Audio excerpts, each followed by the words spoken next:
I love discussing these things with these people.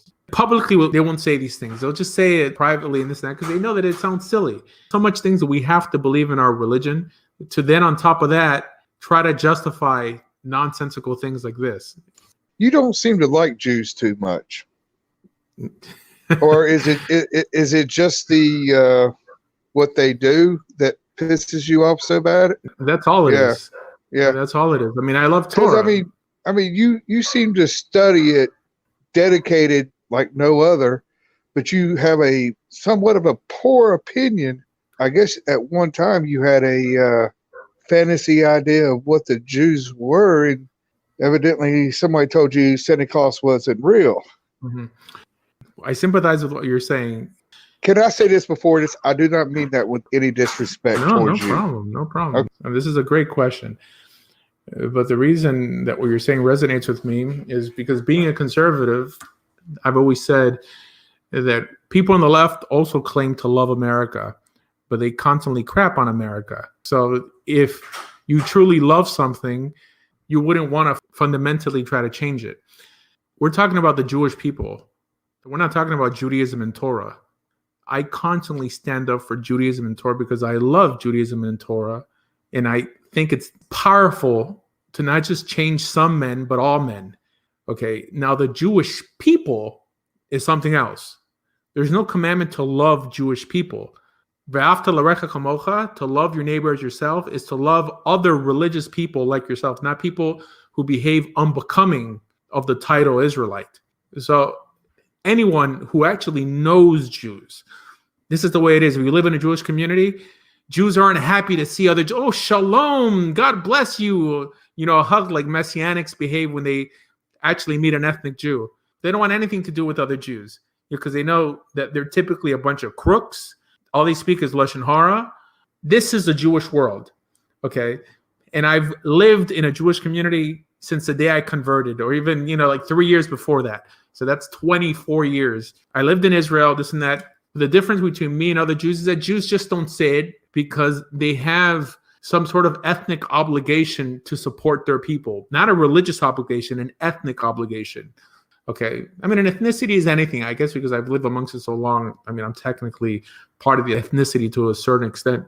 But I don't bash Judaism. Now, like if I would say, I have a problem with this law, I have a problem with that law. If I constantly bash Judaism and how backward Judaism is, I really shouldn't call myself rabbi, and I really shouldn't claim to promote Judaism and Torah. Now, as it were, I do go against many laws, but these I don't consider laws of Judaism. These are counterproductive, non-binding customs, or many times things that people may think are laws, but are actually not laws. But only because I bash the bad deeds performed by Jews does not get me to contradict my ideology or my theology.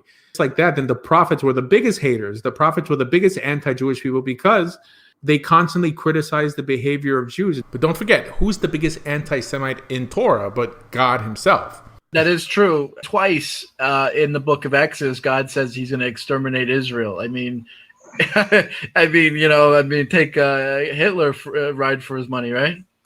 Okay. Well, see, I want to say this though. The one thing I like about you is that you don't pick sides.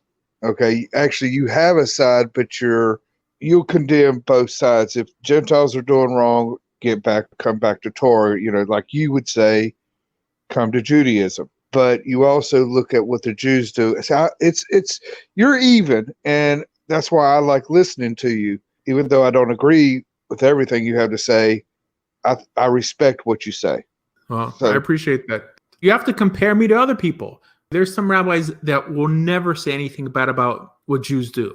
When was the last time you heard Tovia Singer say anything about how converts are treated? That's one of the worst issues that's happening in the Jewish world, the conversion crisis.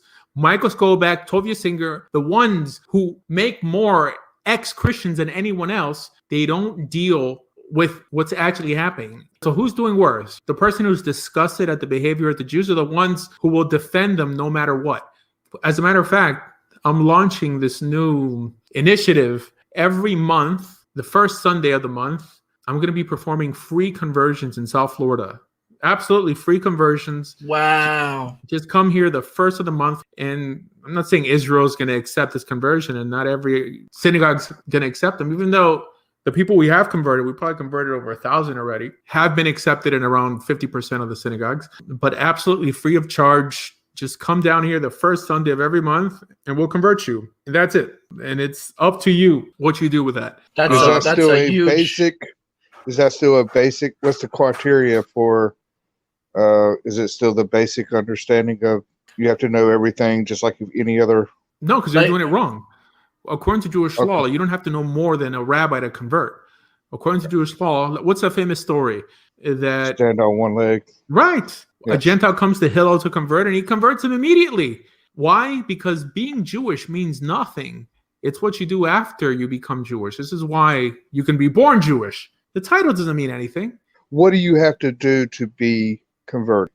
So according to Jewish law, it says that when someone comes to convert, Mm-hmm. first you ask them, don't you know that at the current time the Jewish people are suffering?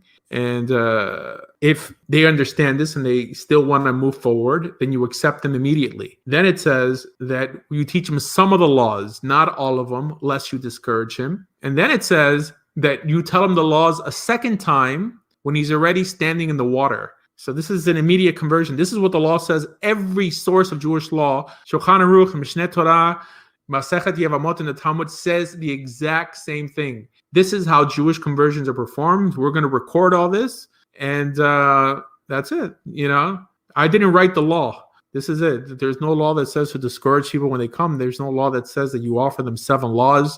As a matter of fact, if you offer people 7 laws when they come to convert, you're actually breaking the law, because it says that to encourage him on, we actually tell him that only Jews get a share in the world to come, not Gentiles, even though they're righteous or not, in order to encourage them on. So I am a student of Jewish law, and I would challenge any rabbi to point out what I'm doing wrong. But they can't. I mean, it's so simple. So you convert an old white guy? I will convert a Samoan, it doesn't, absolutely free of charge. What we're going to do, it's going to be the first Sunday of every month.